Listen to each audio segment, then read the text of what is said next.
नमस्कार जुजुलोपा। नेपाल भाषा एकाडेमीका निम्ति अनक मिडियाको प्रस्तुति न्यू एफएम 106.6 मेगाहर्ज र कीर्तिपुर नगरपालिकाद्वारा सञ्चालित रेडियो शिक्षा कार्यक्रममा म नेपाल एपीएफ स्कुलको सामाजिक विषयको शिक्षक नारायण प्रसाद खतिवडा तपाईहरुलाई हार्दिक स्वागत तथा अभिवादन गर्दछु। यो कार्यक्रम हरेक हप्ता बिहीबारका दिन बिहान 8 बजे प्रसारण भइरहेको छ र अबको आधी घण्टा म यहाँहरूसँगै सिकाइ सहजीकरणको लागि उपस्थित भएको छु। विद्यार्थी भाइ बहिनीहरू, आज म कक्षा 9 को सामाजिक अध्ययन विषय लिएर यहाँहरू समक्ष उपस्थित भएको छु। विद्यार्थी भाइ बहिनीहरू, गत हप्ता हामीले हाम्रा राष्ट्रिय व्यक्तित्व र विभूतिहरूको योगदानको बारेमा राजर्षि जनक, सीता र गौतम बुद्धका बारेमा अध्ययन गरेका थियौं। उहाँहरूको योगदानको बारेमा पनि चर्चा गरेका थियौं। भने अब आज हामी अर्का राष्ट्रिय विभूति अंशु वर्माबाट आजको कक्षा सुरु गरौँ है त। विद्यार्थी भाइ बहिनीहरू, नेपालको इतिहासमा निकै पहिलेदेखि नै राजा र प्रजाहरू देश र जनताको हकहित तथा उन्नतिमा मिलेर लागेका उदाहरणहरू प्रशस्त छन्। तर एउटै व्यक्ति जो प्रजा र राजा समेत भएर राष्ट्र निर्माणमा समर्पित भएको उदाहरण पाउन मुस्किल छ, जसको आफ्नो कार्यकुशलताको प्रदर्शनले जनताको सेवा, राष्ट्रिय हित र समाजको व्यापक सुधार गरेको थियो। यस्ता महत्त्वपूर्ण कार्य गरेर जनजनका ढुकढुकीमा अमिट आसन बनाउन राजगद्दीमा आबद्ध हुने एकमात्र कुशल व्यक्तित्व हुन् अंशु वर्मा। विद्यार्थी भाइ बहिनीहरू, उनी न त राजगद्दीको हकदार नै थिए न त राजपरिवारका सदस्य नै। तैपनि नेपालको इतिहासमा उनले आफूलाई एक आदर्श राजाका रूपमा स्थापित गरेका थिए। भाइ बहिनीहरू, लिच्छवी वंशका राजा शिवदेव प्रथमका पालामा जागिरमा प्रवेश गरी आफ्नो कार्यकुशलताका कारण महासामन्त पदवी प्राप्त गरेका अंशु वर्माका वंशका बारेमा कुनै पनि प्रामाणिक स्रोतहरू पाइएको छैन। यद्यपि उनको जन्म सन् 595 मा भएको इतिहासविदहरूको अनुमान छ। भाइ बहिनीहरू, राजा शिवदेवले आफ्नी छोरीको विवाह अंशु वर्मासँग गरी नाता कुटुम्बको स्थापना गरेका थिए। त्यसैले ससुरा शिवदेवपछि अंशु वर्मा आफू स्वयं राजा घोषित भएर नेपालको इतिहासमा शान्ति, सुशासन र स्वर्णयुग भित्र्याउने एक विद्वान राजा थिए।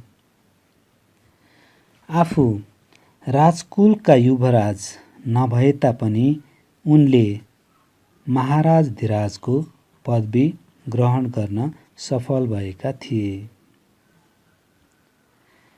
भाइ बहिनीहरू, विभिन्न 4 चरण सहायक सामन्त, महासामन्त र महाराजधिराज गरी राज्य सत्ताको बागडोर सम्हाल्न पुगेका अंशु वर्माले राजनीति, अर्थतन्त्र र न्याय सम्पादनका क्षेत्रमा अतुलनीय योगदान दिएका छन्। राज्यको बलियो जगका रूपमा रहेका कर्मचारीहरूको तलब र सुविधा बढाई सबै जनतालाई आफ्नो पक्षमा पारेका थिए। जनताका अनावश्यक बोझका रूपमा रहेका करहरू माफ गरिदिएका थिए। त्यस्तै ठाउँ ठाउँमा पाठशालाहरू खोल्ने, पानीका धाराहरू बनाउने, बाटाघाटा, पाटीपौवा र मठ मन्दिरहरू निर्माण गरेर उनले आफूलाई जनताका निकै लोकप्रिय बनाएका थिए। कतै पनि अन्याय हुन नदिने, सामान्य न्याय सबैले पाउने अनि दोषीलाई कडाभन्दा कडा कारबाही गर्ने न्यायिक काम उनका शासनकालमा भएका थिए। भाइ बहिनीहरू, अंशुवर्मा हिन्दू, बौद्ध र अन्य सम्प्रदायका सबै धर्मलाई समान व्यवहार गर्दथे। विभिन्न शिवालय, चैत्य र विहार आदिको निर्माणमा राष्ट्रिय ढुकुटीबाटै बजेट निकासा गरिदिन्थे। भाइ बहिनीहरू, अंशुवर्मा कलाप्रेमी राजा भएकोले उनको पालामा धातुकला र मूर्तिकलाको निकै विकास भएको पाइन्छ। उनले बनाएको कैलाशकूट भवन एक उदाहरणीय रूपमा रहेको छ। त्यस्तै प्रसिद्ध चिनिया यात्री हुआन साङले प्रशंसा गरेको यही कैलाशकूट भवनबाट नै राज्यका सम्पूर्ण कार्यहरू सुचारू हुने गरेका थिए। भाइ बहिनीहरू, अंशुवर्माको बढ्दो लोकप्रियताले गर्दा छिमेकी राज्यका मानिसहरू आफ्नो प्रभाव फैलाउन चाहन्थे। त्यस्तै उत्तरतिर तिब्बतमा रहेका स्रोन्चोङ गम्बको निकै ठुलो प्रभाव रहेको थियो भने स्रोन्चोङ गम्पोले कुनै पनि बेला नेपालमा पनि आँखा गाड्ने सम्भावना रहेको देखेर अंशुवर्माले भृकुटीको विवाह स्रोन्चोङ गम्पोसँग गराइदिएर नेपाल र तिब्बतसँगको सम्बन्ध प्रगाढ बनाएका थिए। भाइ बहिनीहरू, करिब 16 वर्ष शासन गरेका उनको शासन अवधिमा मुलुकको विकास र समुन्नतिले निकै ठुलो फड्को मारेको थियो। यसरी देश र जनताको सेवा गर्दै आर्थिक उन्नतिमा लागेका अंशुवर्माको निधन सन् 620 तिर भएको अनुमान गरिन्छ। नेपालको इतिहासमा यिनै सुकार्यले गर्दा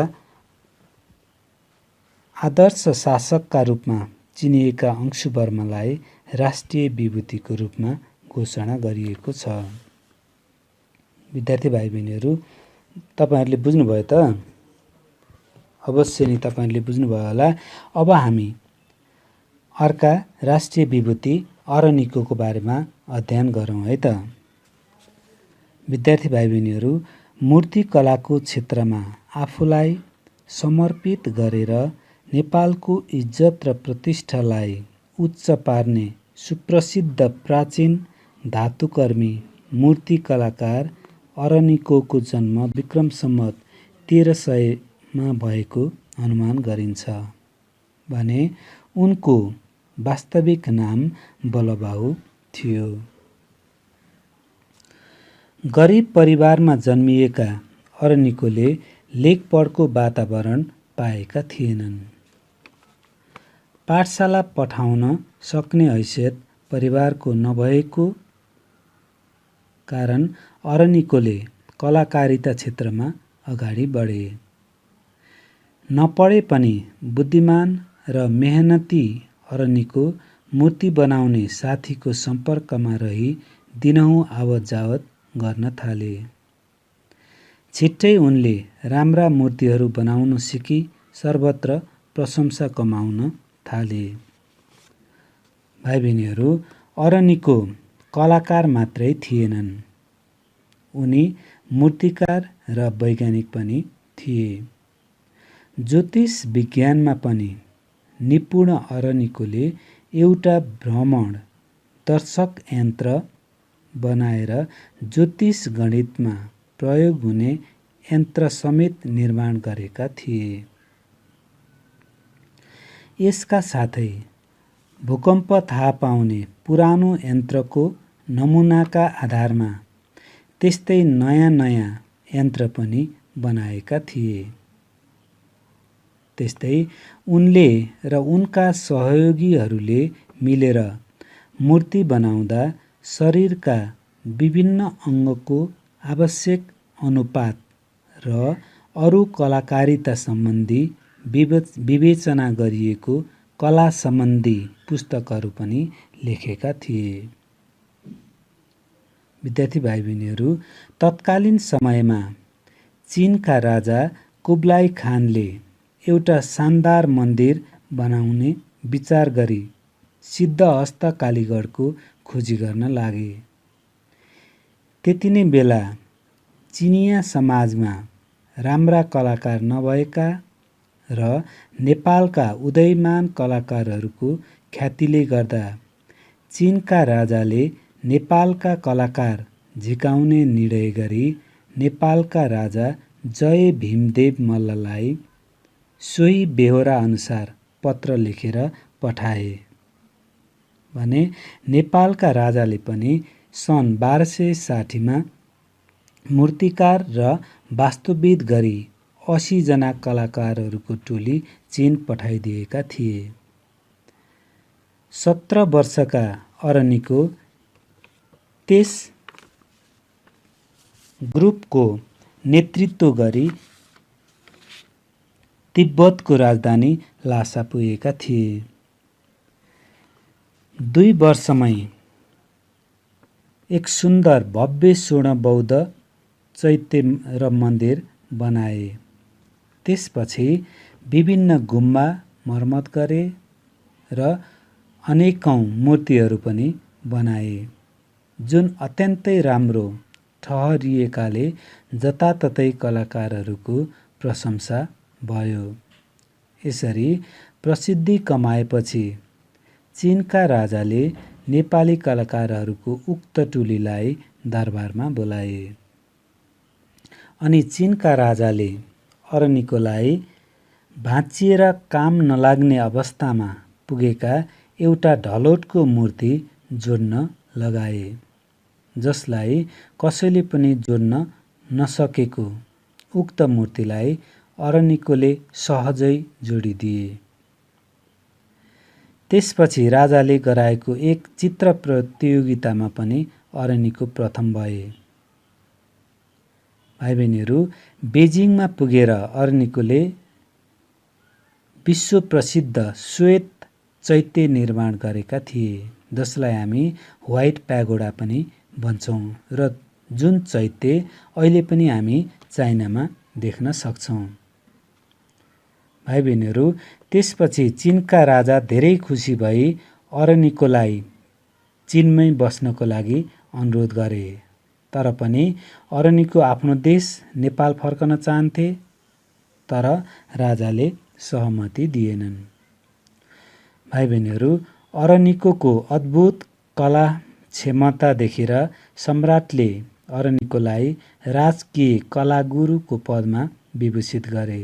साथै सन् 1274 यिनलाई राजकीय शिल्प विभागको अध्यक्ष पनि बनाएका थिए भने उनलाई तिब्बतको मन्त्री सरहको पदमा समेत प्रदान गरेका थिए। भाइ बहिनीहरू, कुनै पनि डर धक नमानिकन कुरा गर्ने अरनिकोको स्वभाव देखेर राजाले कलाकार भएर पनि तिमी बादशाहसँग कसरी निर्धक्कसँग कुरा गर्न सक्दछौ भन्दा जवाफमा अरनिकोले हाम्रो देशमा राजासँग प्रजा डराउने बानी छैन, हाम्रा निम्ति राजा त पिता समान हुन् भनेपछि चीनका बादशाहको पनि आँखा खुलेको थियो भने त्यसपछि चीनका बादशाहले पनि आफ्ना प्रजाहरूसँग सुमधुर सम्बन्ध कायम गर्न थाले भनिन्छ। यसरी जन्मथलो नेपाल भए पनि कर्मथलो चिनलाई बनाएका बलबाहुको मृत्यु विक्रम सम्वत 1363 पेकिङमा भएको थियो। उनले चिनसँगको नेपालको सम्बन्धलाई सुमधुर बनाए। यस्ता व्यक्तित्वलाई नेपालले पनि राष्ट्रिय विभूतिको सम्मान प्रदान गरेको छ। भाइ बहिनीहरू, हामीले अरनिकीको बारेमा पढ्यौँ। अब हामी अर्का कुशल शासक, अर्का राष्ट्रिय विभूति रामशाहको बारेमा अध्ययन गरौँ है त। विद्यार्थी भाइ बहिनीहरू, प्राचीन समयमा नेपाल विभिन्न ससाना 22-24 राज्यहरूमा विभक्त थिए। तिनै टुक्रे राज्यहरूमध्ये गोर्खा पनि एक राज्य थियो र रामशाह गोर्खाका राजा थिए। उनी निकै न्यायी, दयालु र धर्मात्माको रूपमा चिनिएका राजा रामशाहको जन्म विक्रम सम्वत 1614 गोर्खामा भएको थियो। 27 वर्ष शासन गरेका रामशाह उनको शासनकालमा गोर्खामा निकै राम्रा सुधारका कामहरू भएका थिए। गोर्खाका राजा भएपछि रामशाहले शासन व्यवस्थालाई जनअनुकूल बनाएर राज्यलाई निकै बलियो पनि बनाएका थिए। त्यसबेला अन्य राज्यहरूमा शासन व्यवस्था राम्रो थिएन। यसै स्थितिलाई हेरेर उनले आफ्नो राज्य समयानुकूल चलाएका थिए।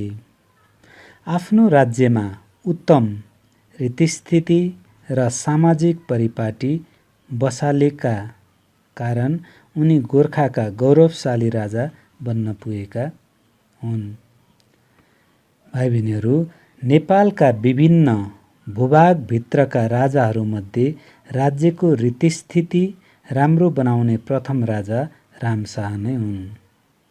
उनले तत्कालीन समाजमा प्रचलित नापतौल प्रणालीमा सुधार गरी माना, पाथी, मुरी, ढक, तराजुको चलन आरम्भ गरेका थिए। त्यसैगरी मासा, तोला, पल, बोडी, बिसौली र धार्नीको पनि विकास गरेका थिए। जस अनुसार 10 लालको 1 मासा, 10 मासाको 1 तोला, 18 तोलाको 1 पल, 27 तोलाको 1 बोडी, 4 बोडीको 1 बिसौली, 2 बिसौलीको 1 धार्नी, 10 मुठीको 1 माना, 8 मानाको 1 पाथी र 20 पाथीको 1 मुरी हुने व्यवस्था मिलाएका थिए। त्यसैगरी ऋण लिएको 10 वर्षपछि नगदको दोब्बर र अन्नको तेब्बर भन्दा बढी लिन नपाउने गरी नियम लागू गरेका थिए।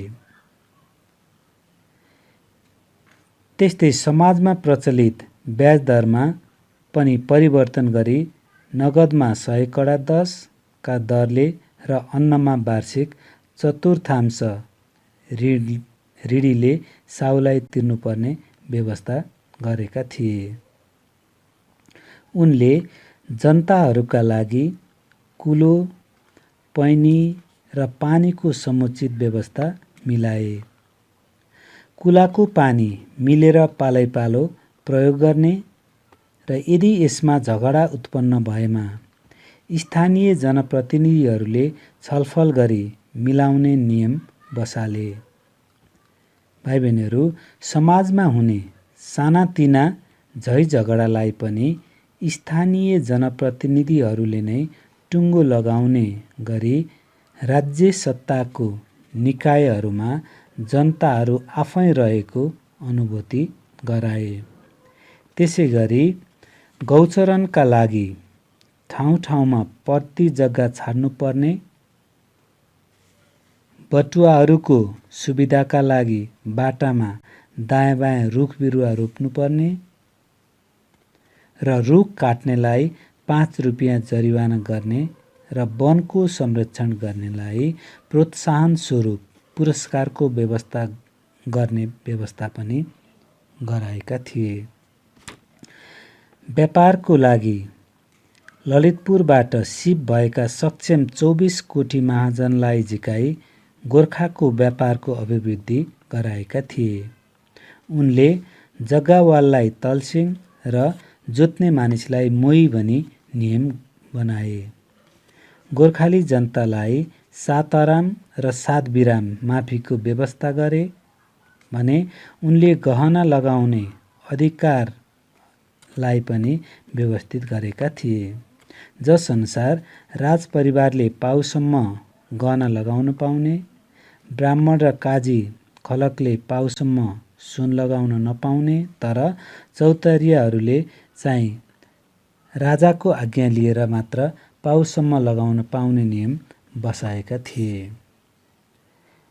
त्यस्तै खेतको 4 किल्ला पञ्चायतले बाँधिदिने, झगडाको सत्य तथ्य बुझ्न शालिग्राम छोई क्रिया कसम खानुपर्ने, चौतारियाका दाजुभाइहरूले ज्यान कसुर सम्बन्धी अपराध गरेमा देश निकाला गर्ने, ब्राह्मण सन्यासी बैरागीले ज्यान सम्बन्धी कसुर गरेमा 4 पाटा मुडेर देश निकाला गरिदिने अनि क्षेत्रीयलाई मृत्युदण्ड समेत दिने नियम बनाएका थिए। भाइ बहिनीहरू, रामशाह असाध्यै राम्रा निसाफी राजा थिए। उनले आफ्नो राज्यमा न्यायको राम्रो परिपाटी बनाएका थिए। त्यसैले न्याय नपाए गोर्खा जानु भन्ने कथन नै चलेको थियो। उनले दुधको दुध पानीको पानी छुट्टिने गरी न्याय निसाफ गर्थे। त्यसैले रामशाहको छिमेकी राज्यका राजाहरूले समेत प्रशंसा गर्थे। उनीहरूले आफूले छिनोफानो गर्न नसकेका मुद्दा मामिला पनि रामशाह कहाँ पठाउने गर्थे। जनताको हितमा काम गर्ने रामशाह पटाङ्गिनीमा गएर जनताका घरको चुलोमा आगो बले नबलेको हेरी कुनै घरबाट धुवाँ निस्केको रहेनछ भने त्यो घरमा बुझ्न तुरुन्तै मानिस पठाउँथे र त्यस घरलाई चाहिने खाना र पैसा पनि दिने गर्दथे। उनी जनतालाई खुसी राख्न चाहन्थे। गोर्खामा जताततै सुख शान्ति स्थापना गर्न चाहन्थे। उनी विद्वान ऋषिमुनि र योगीको अत्यन्तै कदर गर्दथे। त्यसैले उनको दरबारमा त्यस्ता मानिसहरूको निकै आवतजावत हुन्थ्यो। प्रजाको भलोमा नै आफ्नो भलो देख्ने यस्ता व्यक्तित्वको मृत्यु 1693 भए पनि उनले गरेका अनुकरणीय कार्यले गर्दा उनी नेपालको इतिहासमा राष्ट्रिय विभूतिको रूपमा रहेका छन्। विद्यार्थी भाइ बहिनीहरू, हामीले अंशुवर्मा, अरनिको अनि रामशाहको बारेमा अध्ययन गर्यौं। अब म तपाईहरुलाई एउटा गृह कार्य दिन्छु। आफ्नो नोट कपीमा टिप्नुस् है त। लेख्नुस् त। राष्ट्रिय विभूतिहरू अंशुवर्मा, अरनिको अनि रामशाहको बारेमा छोटकरीमा वर्णन गर्नुहोस्। विद्यार्थी भाइ बहिनीहरू, प्राविधिक मित्रबाट आजको निर्धारित समय समाप्त भएको संकेत प्राप्त भइसकेको छ। त्यसकारण म आजको पाठ यही अन्त्य गर्ने अनुमति चाहन्छु र आजको यस कार्यक्रममा प्राविधिक कक्षबाट सहयोग पुर्याउनुहुने प्राविधिक मित्र युनिक साकेलाई विशेष धन्यवाद दिँदै आगामी हप्ता यही बार र यही समयमा पुनः भेट्ने बाचाका साथ तपाईहरुसँग बिदा माग्छु। स्वस्थ रहनुहोस्, सुरक्षित रहनुहोस्। तपाईहरुको दिन शुभ रहोस्। धन्यवाद।